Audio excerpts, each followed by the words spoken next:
now in the books, and some Triad business owners are taking stock of what many are describing as a good weekend. Governor Roy Cooper relaxed COVID-19 restrictions across the state at 5 o'clock on Friday afternoon. WFMY News 2's Aduri Achumba spoke to some business owners. Aduri, how did they say things went? One business owner told me this weekend felt like a homecoming of sorts, and another told me while Saturday was not that great because the weather drove people inside, overall the business this weekend was good. Today, or rather this past weekend, business owners could operate on normal hours and expand capacity depending on their category. With the curfew on alcohol sales no longer in place, businesses could also stay open and serve drinks late. Here's how one Greensboro restaurant owner described business. Family and friends getting together, still following the safety protocols, but a lot of them feel really good about coming out. They're excited to, like some haven't seen each other for a year, and it was just a great feeling. Checked in with some retail stores and they said they saw increased traffic because of good weather, especially on Friday and Sunday. They hope things will keep trending up. Now, since the pandemic isn't over, masking and social distancing are still in place, and state and local health officials are also monitoring the situation and the impact of the loosened restrictions, as well as a recent increase in travel due to spring break. Well, this morning, a new round of vaccine appointments were made available around the Triad. This time, Guilford County has made some changes to the appointment process. WFMY News 2's Jalen Gilkey reached out to county officials and other departments about their vaccination plans as the Easter holiday approaches. Well, Guilford County Health Department has made a minor change to the way you can sign up for COVID vaccine. Previously, you could call Guilford County during business hours to make an appointment over the phone, or you could make one online anytime. According to this post on Guilford County Public Health's Facebook page, between 8 a.m. and 5 p.m., you can only call to make a vaccine appointment. Then, online registration for the week will open at 6 p.m. With Easter coming up this weekend, there will also be other vaccination changes. Guilford County Health Department's vaccinations will only be available until Thursday. However, Health Department reps confirmed they'll still meet the weekly vaccination allocation. The federally supported site at Four Seasons Mall will operate on a normal schedule for Friday and Saturday and will be closed on Sunday. Forsyth County will only conduct vaccinations at the fairgrounds until Thursday, but they will extend Thursday's operating hours, opening at 8 a.m. and closing at 8 p.m. Davidson County will follow Guilford's lead and will be closed on Friday, Saturday, and Sunday. If you're looking to get a vaccine this weekend, Cone Health is offering vaccinations on Friday and Saturday. I will attach a link to register in my web story on WFMYnews2.com. Our state's coronavirus hospitalizations took another nice dip over the weekend. If you look all the way to the end of the graph, you can see there are 873 North Carolinians in the hospital with the virus. It is the second day in a row that we've stayed below 900. This number hasn't been this low since September 12th.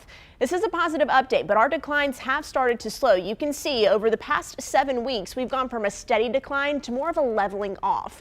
Either way, we are still headed in the right direction. And the World Health Organization is due to release its report looking into the origin of the COVID-19 virus tomorrow, but the Biden administration is already questioning the organization's report. The report is expected to say the virus was transmitted from animals to humans, likely through the wet markets in Wuhan, China. But others, including former CDC Director Robert Redfield, say it's possible the virus leaked out of a lab in Wuhan. While origins of the virus continue to be scrutinized, the Biden administration is dealing with a rise in cases in the U.S., increasing the pressure to accelerate vaccine distribution. We have so much to look forward to, so much promise and potential of where we are, and so much reason for hope, but right now I'm scared. Moderna announced it has already shipped 100 million doses of its vaccine, with plans to ship 40 to 50 million doses each month. Opening statements began today in the murder trial of former Minneapolis police officer Derek Chauvin. He's accused of murdering George Floyd last May when he kneeled on Floyd's neck for almost 9 minutes. Chauvin has pleaded not guilty to the charges of murder and manslaughter. The defense argues that Floyd's death was caused by a heart condition, methamphetamine, and fentanyl. There is no political or social cause in this courtroom. but the evidence is far greater than 9 minutes and 29 seconds. Mr. Derek Chauvin betrayed this badge when he used excessive and unreasonable force upon the body of Mr. George Floyd. The first witnesses have already begun testifying. The trial is expected to take up to 4 weeks. If convicted on the most serious charge of second-degree murder, Chauvin could face 40 years in prison. Let's get to your 4 to 5 roundup. North Carolina Republican Senator Tom Tillis revealed today that he has prostate cancer. He released a statement saying he will have surgery to treat the cancer next week and expects a full recovery. According to the Mayo Clinic, prostate cancer is one of the most common types of cancer among men and has the best chance for successful treatment when detected early. Texas Congressman Henry Coyer discussed the latest developments on the crisis at the southern border during Face the Nation Sunday. He says U.S. Customs and Border Protection facilities remain overwhelmed as the Biden administration tries to get on top of a surge of migrants crossing the southern border, many who are accompanied by children. He released some photos of young girls who he says have been held at the border facility far longer than the legal limit of 72 hours. And Sunday, President Joe Biden expressed confidence on passing a rational gun control bill through an evenly divided Senate. He says he's done it before and he'll do it again. In the wake of 2 deadly mass shootings that took the lives of 18 people, the White House says President Biden is considering executive action that would bypass the Senate. And a new warning from the FBI about vaccine scams. The agency wants to remind you that you don't have to pay for a coronavirus vaccine and you will not be denied vaccination if you don't have health insurance. The FBI says some scammers have been deceiving people through telemarketing calls and in some cases door-to-door visits. Oh man, is this weather not refreshing today? Especially after the weekend that we had. Of course, we were on guard pretty much all weekend for storms across the Triad. Thankfully, Saturday was a little bit busy, but yesterday really didn't pan out to be that bad. And that's good news. We have beautiful sunshine across the Piedmont today. Take a look at this. Our weather cameras in Greensboro, High Point, Winston-Salem, Burlington. There's not a single cloud in the sky. Really love to see that. We started the morning cold at 39 degrees out at PTI in Greensboro, and we're near 60 now, still sitting at 58 in Greensboro, 59 down in Asheboro. We do have some 60s on the board though. 60 over in Lexington, 62 in High Point, 62 up in Winston-Salem as well. And our winds, of course, pretty breezy early on this morning, but those winds have relaxed now, generally around 5 miles per hour, and they are coming in out of the north. And that's bringing in some of that cooler, drier, and refreshing air that we have in place. Now tonight, with clear skies and light winds, we'll cool off pretty quickly back into the upper 30s. And for some folks, especially those low-lying and rural areas, it could get close to freezing. There could be some scattered patchy areas of frost tomorrow morning. I don't expect that to be widespread, but just something to keep an eye on if you are in one of those areas. Generally, we'll be in the upper 30s across the board tonight for most of us as far as those overnight lows go. Heading into your Tuesday, it's another beautiful day of weather, stress-free sunshine. Not a single problem tomorrow. It's a bit warmer too. We'll get up into the upper 60s to near 70 in the afternoon. And then after the sun sets tomorrow, we'll start to see those clouds build in, and we're going to have another shot for rain by the time we get to Wednesday. There's another cold front heading our way, and that's going to bring even colder weather by the time we end the week and head into the first part of your Easter weekend. We'll dive into those details coming up, and we could have a couple mornings below freezing by the end of the week. We'll dive into those details coming up in your full 7-day forecast. Today's weather, great day to have some dinner out on the patio, but make sure to catch the latest round of March Madness here on WFMY tonight. The Elite 8 starts tonight at 7:15 with the number 12 seed Oregon State taking on the number 2 seed Houston at 7:15, followed by number 3 seed Arkansas versus 1 seeded Baylor at 9:57. Well, because of the games, we have some changes for your evening shows you'll want to know about. Wheel of Fortune and Jeopardy will air overnight. Here are the times. Wheel of Fortune airs at 2:37 a.m. Tuesday morning, and Jeopardy airs at 3:07 a.m. So be sure to set your DVRs to catch those episodes, and make sure to have the recording run long in case any of the basketball games go into overtime and push back the start times. We'll be right back.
Here what comes. Here the microphones come.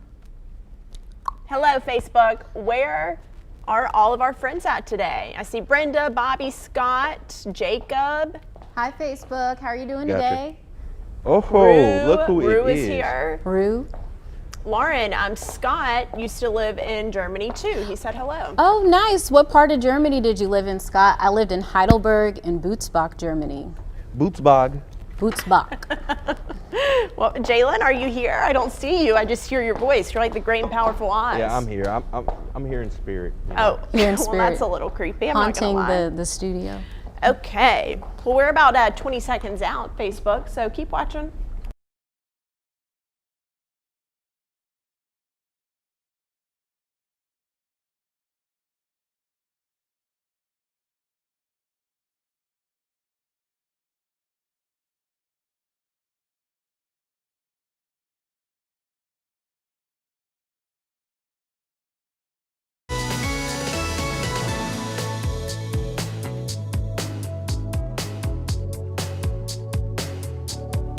Welcome back to your 4 to 5. Across the country, it is getting easier to get a COVID vaccine, and as more doses become available, could universities start requiring students to get a dose or two of the vaccine? Just last week, Rutgers University in New Jersey announced it is making it a requirement for students to get a vaccine before they come back to campus in the fall, and many universities already require vaccines for other issues like hepatitis B, meningitis, and measles. So I have a few thoughts on this. Do I think that kids and students and teachers and professors on college campuses should get vaccinated?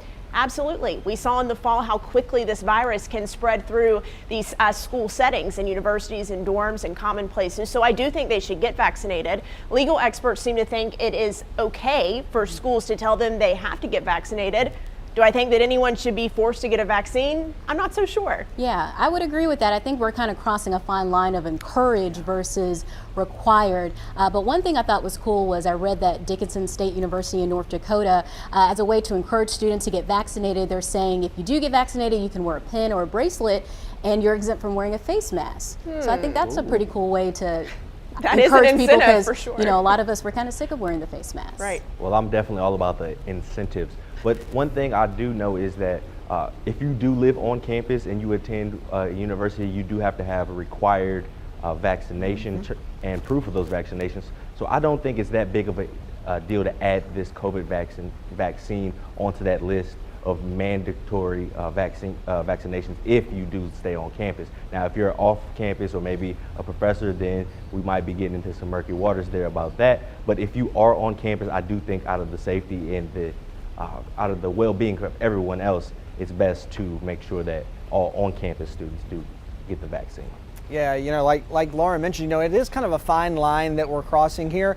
But Jayla makes a good point. You know, you have to have certain vaccines if you're going to be on campus and you're going to live on campus. I think the problem with this, or wherever the, you know, where the red flags are raised with people, is that it's so new. It's something that we've never really had to deal with before. You know, it was just kind of already written in the books that if you were going to go to college and you were going to live on campus, you had to have those vaccines that we, you know, usually get at a younger age or as we go through, you know, our school years.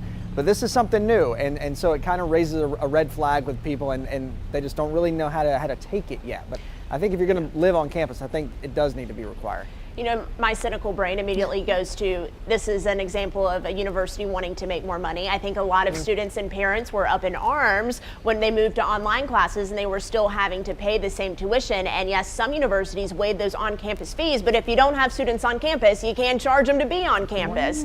So maybe is this a way, and I'm not singling out any university, but I do think that it makes financial sense for universities to bring kids back to campus, and if they can do it safely through vaccines, that's an incentive for them. I'll tell you, you know, where I went to school at Appalachian, the whole time I was there, we had issues with not having enough dorms and not having enough places for people to live. So this would maybe, you know, like you said, kind of a way to circumvent that. Clearly we have a lot to say about the issue, but we can continue the conversation on our Facebook page. So go there and join us. We'll see you during the break.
Well, a lot of people are eager for their chance to get the COVID-19 shot, but others, they're not so sure about the safety of the vaccine. Absolutely. And one of the issues that some people are worried about is that the vaccine is not fully approved. But is that even true? Take a look at what our Verified team found out. To get answers, we contacted the FDA, got info directly from 3 vaccine companies, and called up Dr. William Schaffner at Vanderbilt University Medical Center. We also spoke with Dr. Arnold Monto, who's the acting chair of the FDA's Vaccines and Related Biologics Advisory Committee, which is the committee that vetted all 3 vaccines. Our experts say that there are 2 ways to get a vaccine greenlighted by the FDA, an EUA or applying for a license using what's called a Biologics License Application, or BLA. The only difference really between the emergency use and the licensure is that volunteers are observed for a longer period of time to see the duration of protection and if there might be rare adverse events that occur down the road. According to Dr. Monto, for the EUA, it's an average of 2 months, but for a license, 6 months are required. Basically, the duration of follow-up for safety, not efficacy. Efficacy requirements are exactly the same. So between an EUA and a license, the EUA was the faster option to get the vaccines out. A Pfizer spokesperson told us that they plan to submit their BLA in 2021. Same with Moderna and Johnson & Johnson, according to press releases. And here's the thought that we want to leave you with. These are really not only very effective vaccines, but wonderfully safe vaccines. With your Verify, I'm Evan Kozloff. Well, it's a bit refreshing to have this kind of weather today, especially after what we dealt with over the weekend. We were on guard all weekend for storms, and thankfully we have stress-free sunshine not only today, but also tomorrow. There are no worries in the forecast. Really, the day to watch this week is going to be Wednesday. So everything you need to know real quick, here's what we're going to go through as far as the weather goes. We're fine this afternoon and tomorrow, no problems at all. Wednesday is going to be our day of the week to watch. Showers are going to be likely, but we'll also have a thunderstorm risk as we go into the afternoon and into the evening hours. No guarantees on that yet, but that's something we are keeping an eye on. By the time we get to the end of the week, we're going to see some much cooler temperatures. In fact, it's going to feel like early spring or late February instead of late March. And we also will have some nights at freezing or below. That's why we tell you, don't plant just yet. It's for that reason. For now, though, we have beautiful sunshine, not a cloud in the sky, sitting at 63 degrees over in High Point right now, and generally near 60 and lower 60s all across the board. 58 at PTI out in Greensboro, a 60 down in Asheboro, a 63, of course, in High Point, and a 62 over in Winston-Salem. Of course, there are no issues, nothing at all on the radar, and that's good news to see. Of course, as that cold front has pulled away from us that slid by yesterday, see these clouds down to our south? That's just where the cold front's living now. It's no more problem for us, but it is still keeping those clouds around to the south and to the east. High pressure in control of our weather, still bringing in some of that north wind and that cooler air from Canada, and that will stay in control heading into your Tuesday. But as that high starts to shift offshore, we're bringing a little bit warmer air from the south. Our winds turning out of the south or southwesterly, and that'll help us get up to near 70 tomorrow, just ahead of this cold front. That's going to be the player, the next weather maker going into Wednesday. Showers are likely by early Wednesday morning, and then as we go into the afternoon and into the evening hours, we'll watch that line of storms likely form back in the mountains, and that's the one we're going to watch. Right now, it doesn't look to be a huge thunderstorm risk, but of course, it's something we'll keep an eye on to see if any of those can get strong or severe. It's just that time of the year. Wednesday, circle that on your calendar and in your mind, is the only day to watch this week. Thursday, Friday, much cooler. We'll have some mornings at freezing or below Friday morning and Saturday morning as well. Easter Sunday looking really good right now with sunshine and temperatures back near 70. Your 4 to 5 is coming right back.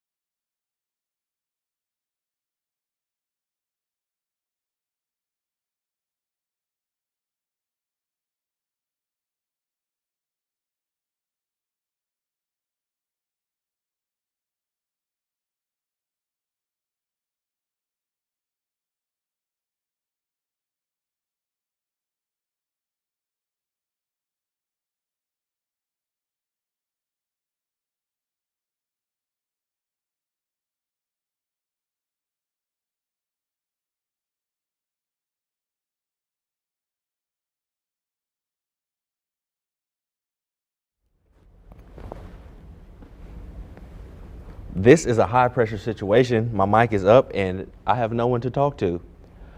What are we going to talk about? Let's see what Facebook wants to talk about. Hey Facebook, how are we doing today? We hanging in there? We having a good day? Hey, Jalen. Hey, Jalen. Hey ladies, I'm so happy you joined me. I don't like talking to myself. I got super called out and put on blast for not saying hello to Wanda last time. So hello, Wanda. I'm sorry. I did not forget you. It's just a lot of people to go through. But I think Bobby also called you out too, no, Maddie. he didn't, Christian. I said his name. But if you want to try to get me in trouble. ELE, everybody. ELE. what Everyone I'm love trying to do. everyone. It's I fine. like that, Jalen. Jalen, where are you? I'm in Studio 2. I'm hiding. I feel so far removed from everybody. Yeah. Well, because y'all are just voices with no face. That is And the then rudest there's thing that's ever been Eric said. is off this week. It is spring break. So we'll throw his picture up there. That's really Chad holding Eric's decapitated head. But That's a always little so weird. creepy looking to It's a me. little it weird. is very It's strange. getting weird. But yes, we're here. Scott Lynch. Shout out Scott Lynch. That's my guy. All right. Let's go Cardinals. I'm gonna We're a get couple in days place. away from opening 30 day. seconds away. Lauren's going to read us some good news. Good news Start to for walk this outside Monday. then. Tell us some good news, Lauren. We all need Tell it. me something.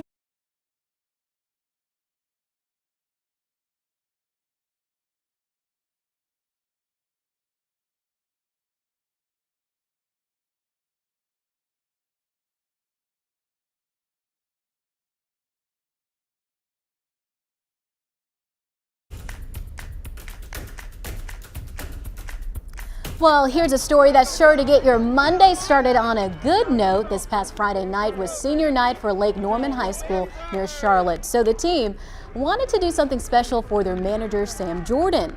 Sam has been manager for 4 years and he has Down syndrome, so they allowed him to dress with the team, and before the game, he got to get on the field for his first and only carry of his career. And check this out. He made the most of it as he scored a 50-yard touchdown on one of the best defenses in the state. Wow. After the game, Sam said he plans to attend Western Carolina University in the fall. I absolutely love that story. It just really warms my heart. I mean, I'm sure this was a big moment for him. And he was not holding back. Did you see how fast he ran 50 yards? Absolutely, and just big shout out to Vance High School. That was who they were playing that game. I actually have a friend that went to that high school. Great program, and for it takes 2 teams to make something like this happen. And for Vance to be a top program in the state and allow something like this to take place, tip the cap to them as well. Such a heartwarming story. I mean, if that doesn't make you smile, what will? I mean, that was a huge night for him. Loved every single minute of it.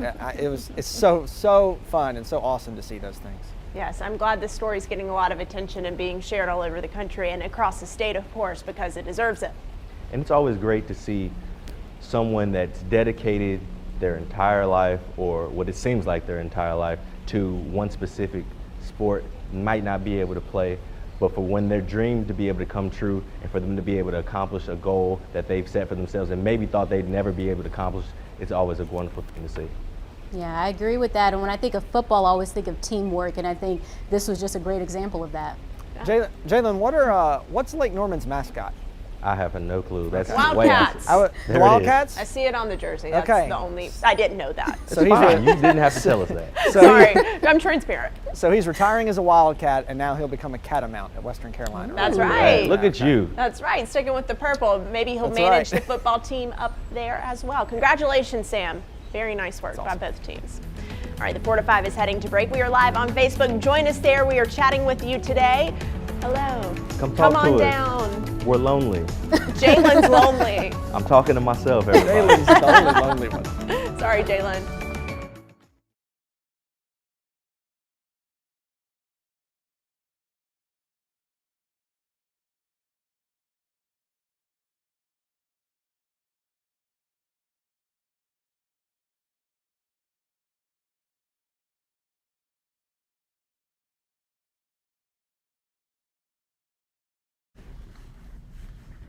Hey, ice cold milk and an Oreo cookie, they forever go together.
Good afternoon. Welcome back to your 4 to 5. I'm Lauren Coleman here with Maddie Garner, Jalen Gilkey, and Christian Morgan. Absolutely. The gang is all here except Eric Chilton, who is on spring break. Having a great time. He's somewhere tanning, all right? He's somewhere tanning. Is he in Turks and Caicos? He better not be without me, I'll tell you that. I thought I left spring break when I was in college. Nobody told me about this. You get it again once you have kids. Oh, that's what it is. Okay. That's what it is. Gotta earn your stripes. But we are here, and we want you to join us on the WFNY News 2 Facebook page. Eric deserves his time off, but we live stream the entire show, and you can chat with us during the breaks. Let's get started this afternoon with the latest on vaccination efforts here in the Triad. You know, it's been almost 3 weeks since the federally supported vaccine site opened at Four Seasons Town Center in Greensboro. You may remember Guilford County was chosen for the site by the federal government as a way to improve equitable distribution. So how's that going? I asked spokesperson Brian Haynes. So I think it's going really well. I mean, it's beyond my opinion. The statistics show that it is actually doing quite well in that area. So let's take a look at the statistics. They show out of nearly 52,000 people who have gotten a vaccine at the site, 21% of them are Black or African American, 14% are American Indian or Alaska Native, and 8% are Asian. It's also supplied nearly 3,500 doses to community sites in Alamance County. We are doing a lot of outreach into various communities through churches or wherever.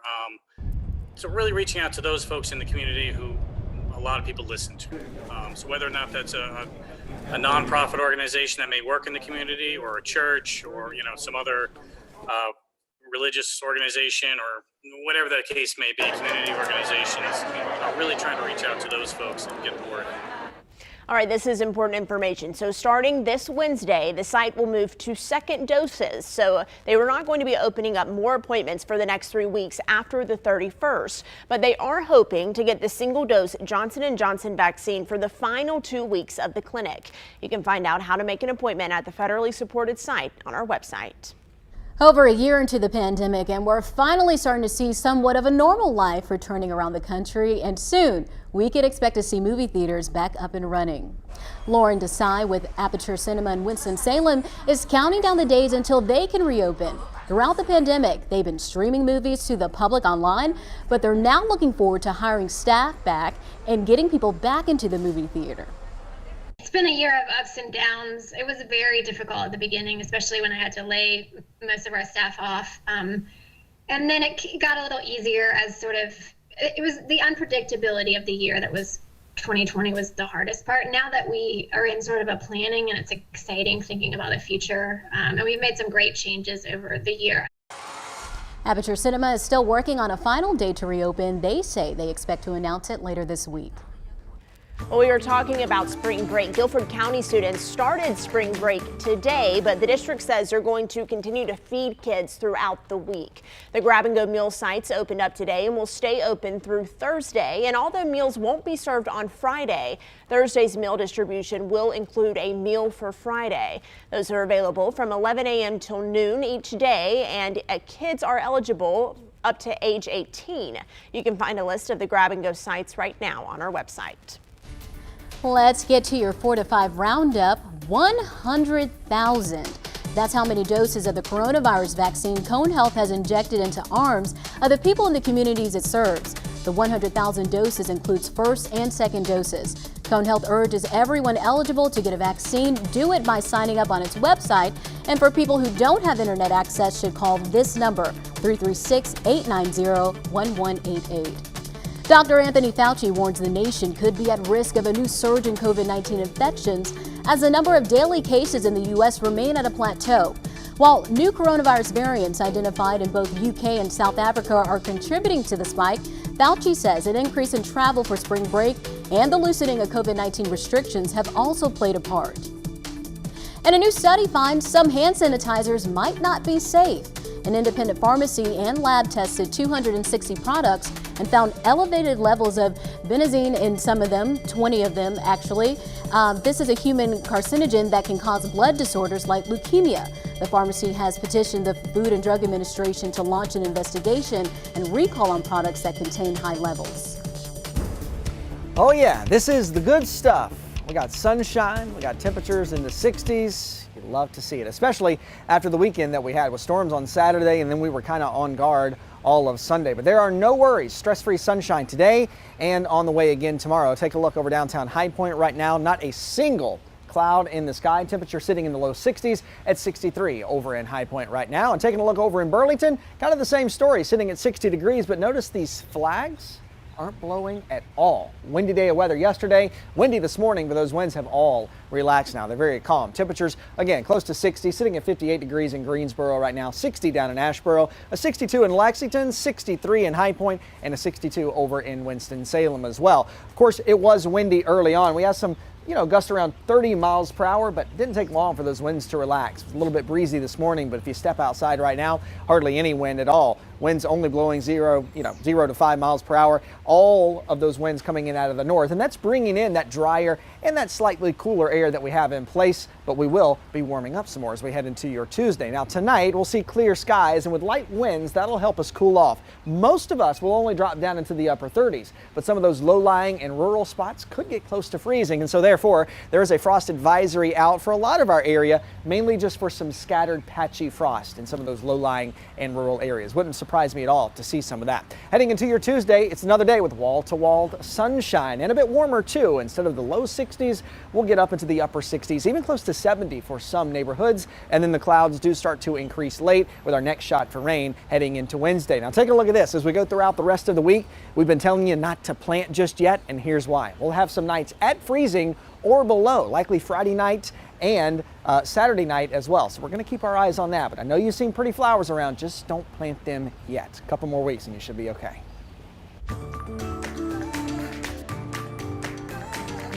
Okay, we're going to take a quick poll. Who does their own taxes versus has a pro do it? All right, Maddie, you first. What you do? I have someone else do it because I don't mess with money. I get it. I get I it. don't mess around when it comes to money. Lauren, what's your thought on that? I'm the same way. I've had a professional do it the last few years. I probably should learn how to do it myself, but I'm going to keep it to the pros. Okay, so Jalen. I'm a big TurboTax guy. Okay, so you do it yourself. I've done TurboTax too. I get it. All right, Christian, what about you? There's some things I'm good at, and there's some things that other people are better at. I'll let somebody else do it. Recognize your strengths. All right, so Jalen and I are definitely outnumbered. Lots of people have someone else do their taxes, and this is one of those years where it's more confusing than most. So if you received unemployment in 2020 this year, you have extra tax forms to fill out. Now, why? Because the federal government is allowing you to waive the first $10,200 of unemployment income on your adjusted gross income. But the state of North Carolina is not doing that. So you're going to have to add that income back in on your state tax return. Okay, to make all of it right in the state's eyes, you're going to need a new form. It's the D400 Schedule S and a worksheet that goes with it. The two will help you add in the unemployment income that the feds are waiving so that you pay taxes on all the income. Now, without these forms, the state could deny your return. Good news. Most tax companies like TaxSlayer, TurboTax have updated their software, but I didn't want you to be surprised that you'll be jumping through a few more hoops. Now, there's one more thing on this form. Don't miss what 2 Wants to Know found out. Line 16, above the line qualified charitable contribution. You're thinking to yourself, okay, what's that? Well, this year, the federal government is allowing you to write off $300 in charitable contributions without you having to itemize. But North Carolina, once again, is not allowing you to do that. They're requiring you to add that $300 back into your AGI as if you never gave the money to charity at all. I know that was a whole lot of information, so I have a web story up right now so you can read about it. There's links. You can process all the information when you're ready to do your taxes. Make sure to catch the latest round of March Madness here on WFNY tonight. The Elite Eight starts at 7:15 with the 12 seed Oregon State taking on the 2 seed Houston at 7:15. That's followed by number 3 seed Arkansas versus the 1 seeded Baylor at 9:57. So because of the games, programming is going to change for some of your favorite shows that air on WFNY. Wheel of Fortune and Jeopardy are going to air overnight. Here, look at the times. Wheel airs at 2:37 a.m. That's Tuesday morning, and Jeopardy airs at 3:07 a.m. So you should set your DVRs to catch those episodes. And a pro tip here, make sure to have the recording run long in case any of those basketball games go into overtime and then your shows start late. You don't want to miss any of that. 4 to 5, we'll be right back. Stick around.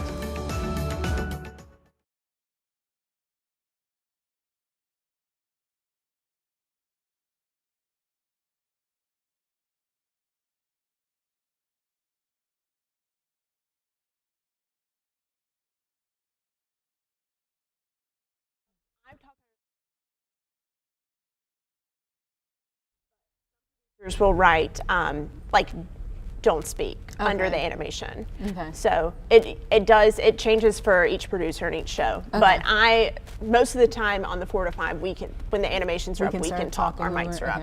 Okay. Kind of like they are right now. Be rad. Hey y'all. So Lauren, what's on your bucket list for Greensboro in the first month that you're here? What are some things you want to do? Some things I want to do. So I already went to the International Civil Rights Center and Museum, so I got that off my list. I want to check out the Science Center. Yes. That's one, I hear it's fun. And then the Tanger Center, I know it's not officially open yet, but I'm a big theater person, so I'd love to. I am. Okay, So great. I'm excited about that. I want to check that out for sure. And so many restaurants, long list. A long list, yeah. Long list of restaurants. That sounds about right. I'm excited for the Tanger Center too. Highly recommend the Science Center. It's a lot of fun. Okay. I've done. Is it interactive? Oh yeah, Cool. for sure. And they just opened, I think it's 2 years ago, the new aquarium. Oh. And it's really impressive. Yes, we did a live show out there for the morning show a few years ago. Oh. And it was just fun to like see everything and be able to interact with all of that. So, any suggestions for Lauren, folks? Yeah. Leave them in the comments section. We were trying to give her some restaurants to check out.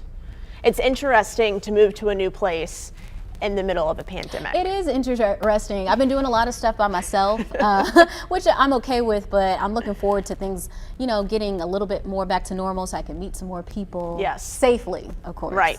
We're getting there. We're getting there. What are we talking about next? 30 seconds out. We'll see you in a second.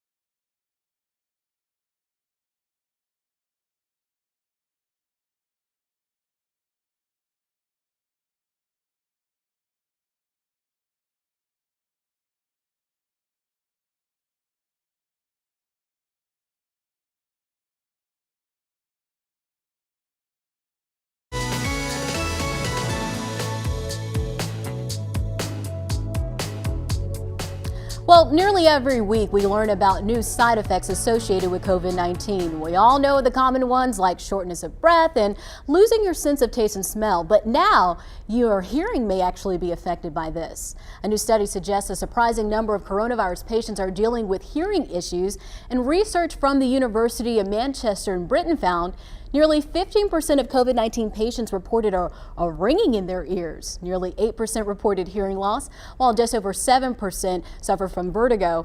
It is still not clear why COVID-19 could be causing these issues, and we don't know how long these symptoms last. Some patients report ongoing problems, while others say they clear up after a while. Wow. Just another reason to avoid this altogether. Yeah. I mean, I think from the beginning we've said there's so much we don't know about this virus, about the long-term effects, about the symptoms, and it's sticking around a little bit longer than we'd hoped, so we are learning more about it, but hearing loss does not sound like anything I want to deal with. Do you know that's my greatest fear, is losing my hearing? Really? Yep. I'm sorry. I'm just telling you, I just feel don't bad want for it. talking about it if it's your biggest fear. Like that's Well, I mean, it has to be talked about, but Okay. I think losing my hearing and losing my sight are my Yeah. two biggest fears. And I'm gonna be honest, Christian, I kind of think this all kind of ties together with the brain fog maybe as one of the symptoms that was common with the COVID-19 diagnosis. I know someone personally that was having a hard time just remembering things, processing things, and it's like, it seems like it was just a disconnect between them and what was going on. So I don't know if that kind of plays into it. I'm not a doctor and I'm not an epidemiologist, but I do You know. sure? I'm 100% positive. Thank goodness. I know, right? We'd be in trouble. But I just think the brain fog and the hearing loss, it all kind of just ties together, and it's something I'm trying to avoid completely. Yeah, I agree with that, like everything just tying together, and it doesn't surprise me about the hearing loss because there's so much we don't know about this. Like, have you all heard of COVID toes? Yes, we did some stories on that, just Yeah. like poor circulation causing problems. Yeah. I remember when I first heard about that one, I'm like, well, what is COVID toes? Like, it just seems like every day there's something new. So the hearing loss doesn't surprise me. It's scary, but like you said, we got to continue to social distance, wash our hands, and just be careful. Yeah. Wear your mask. Wear Gotta the wear your mask. mask. That goes back, like we said before, most people are going to be okay, but you don't know if you're going to be that one or in that, or in that group where you really get it bad and you really have these long-lasting effects. So whatever we can do to just keep it away and get rid of this thing, please do it. Yeah, and as always, we want to make sure we are bringing you facts, not fear. So as Christian said, this isn't affecting everyone. Everyone reacts differently to this virus. But the best thing is to do what we know works. Wash your hands, wait 6 feet apart, wear your mask. We know those are the tried and true methods to preventing the spread of COVID. And I'm gonna be honest, I think my mask is coming with me forever into the future. I haven't been sick. I'm feeling better. I hope you'll wash it. Dude, come on now. Do you wash your mask? Every week. I got 4 masks in my car. Okay, so you rotate and wash. Come on, gotta just keep looking it out for fresh. you. Gotta keep it fresh.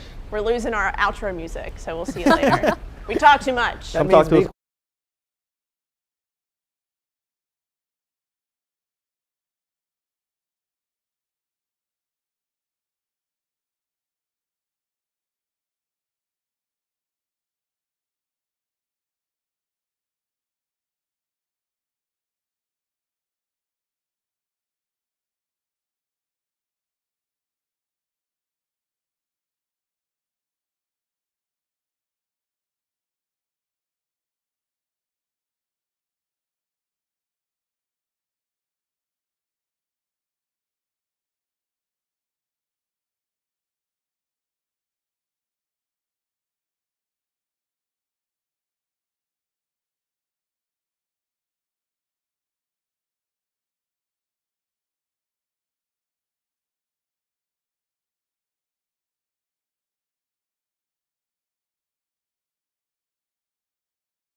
Welcome back to your 4 to 5. The skyscraper-sized cargo ship that has been jammed across the Suez Canal is finally free, and traffic has picked up once again at one of the busiest trade routes in the world.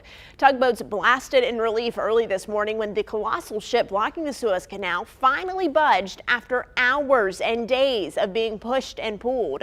For days, dredgers sucked up nearly 1 million cubic feet of sand and mud. Egyptian investigators are now looking into how this happened. The blockage created a traffic jam of nearly 400 ships carrying everything from crude oil to cattle to coffee and even toilet paper. A lot of things that we rely on come through that trade route. And I mean, this became a worldwide watch and wait situation. Is this extremely fascinating to anybody else? Yes. Okay. Yes, I'm just making sure I'm not the only one. Because it's as long as the Empire State Building is tall. That's crazy. So think about how massive that is. First of all, how much wind could blow a boat this big? I don't know. First of all. Second of all, we do not need any more issues with toilet paper. No. So I'm glad we got this fixed. Glad we got this figured out, and hopefully we can get down to a root cause of this problem to avoid anything else like this from happening again. But I've never seen the Empire State Building blow in the wind, so I couldn't imagine how windy it could have been out there. I think the funniest, I guess kind of the funniest picture I saw was of this was they had this big cargo ship, of course, jammed up against land, and they had this massive bulldozer, but I mean, it looks like an ant compared to it. And they're like, oh, we're going to try to, I was like, with that's the only thing you're going to use to try to get this thing unstuck? Right. It's crazy. It is crazy. Well, I'm not saying everybody should run out and grab toilet paper, but don't.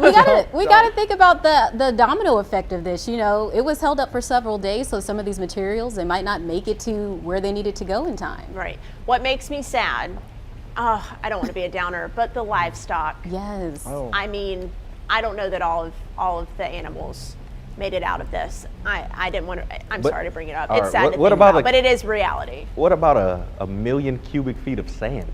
Where does that go? And what do they use to get that out? Put it on the beach. A dredger. Look, these are big numbers. I can't get them in my head. I'm not a math guy, but I couldn't imagine what even 1 million cubic feet of sand is. That like maybe all of South Beach, or like maybe all of I don't know. Jalen's worried about his future vacation. I'm just, as long as they didn't take the sand from Turks and Caicos, I'm fine, right? Oh God. What they need to do is North Carolina needs to give them a call and say, hey, we need sand at the Outer Banks to stop some of this erosion issue and stop the Highway 12 issues. I wonder if that would happen. We've covered a variety of topics in the last 90 seconds. Christian, the weather, it's your turn. Okay.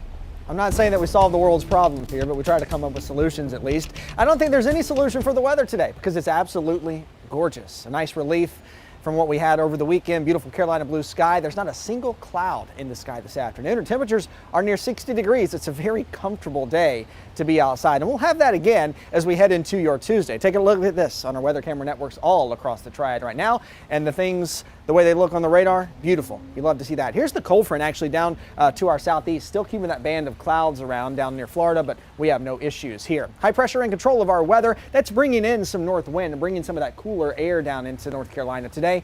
Just a little bit cooler than we have been the last few days. That high pressure is going to start to shift offshore. As it does, our winds start to change direction just a little bit. Coming out of the south tomorrow, that will help us warm up into the upper 60s to near 70 as opposed to being near 60 today. But we are going to be turning our attention to this cold front as we go into Wednesday. Likely going to have some showers Wednesday morning, but as this cold front pushes through North Carolina, we could also have a thunderstorm chance late on Wednesday evening and Wednesday night, something we'll be keeping you updated on over the next 24 and 48 hours. Temperatures right now, upper 50s to near 60 degrees in pretty much all of the Piedmont Triad. You'd love to see that tonight. We are going to be under clear skies, and with light winds, that'll help us cool off a lot quicker than we would otherwise. So I think upper 30s for most of us, but there could be some low-lying and rural areas that drop down to near freezing. So there could be some patchy frost in some locations. For your Tuesday, it's a beautiful day to be outside. Sunshine, temperatures in the upper 60s to near 70 degrees. The clouds will start to build in late tomorrow night ahead of that rain and storm chance heading into Wednesday. But that's really the only day in the 7-day forecast that we need to watch. Do take a look at Thursday and Friday and Saturday. Much cooler, a couple nights at freezing or below. That's why we tell you just don't plant things yet. Saturday in the upper 50s. Easter Sunday looking great, sunny and near 70.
She's just getting her jacket on. She's coming right back. Here she is. Mic check 321, mic check 321. I just had to get my jacket because I was starting to shiver. Thank you.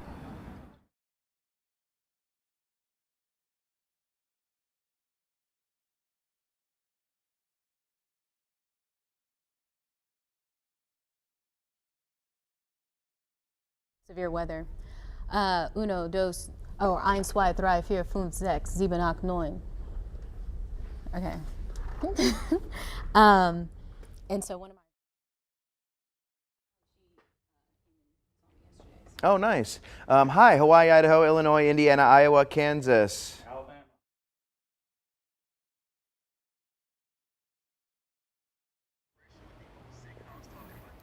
Hi, Callie. Mic check. 1, 2, 3, 4, 5, 6, 7, 8. 1, 2, 3, 4, 5.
It's time for my 2 cents.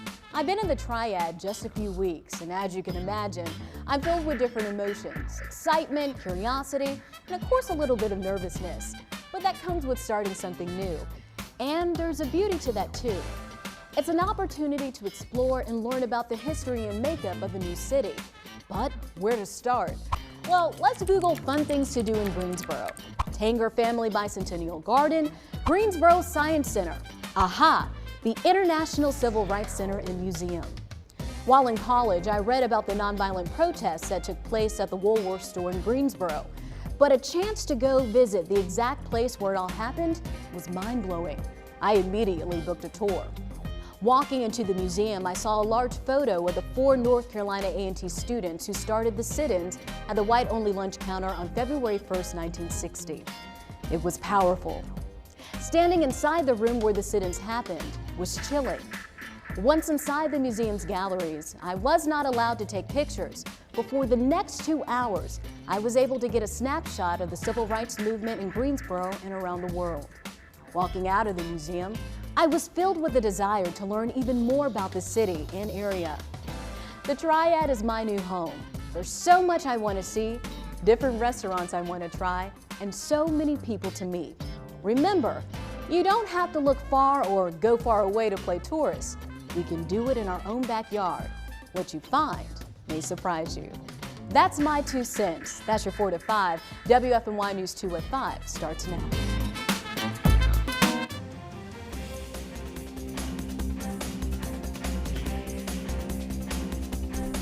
Eased restrictions, nicer weather, and more access to vaccines. It's all leaning to business booming in Greensboro. WFNY News 2's Adore Achumba talked with local business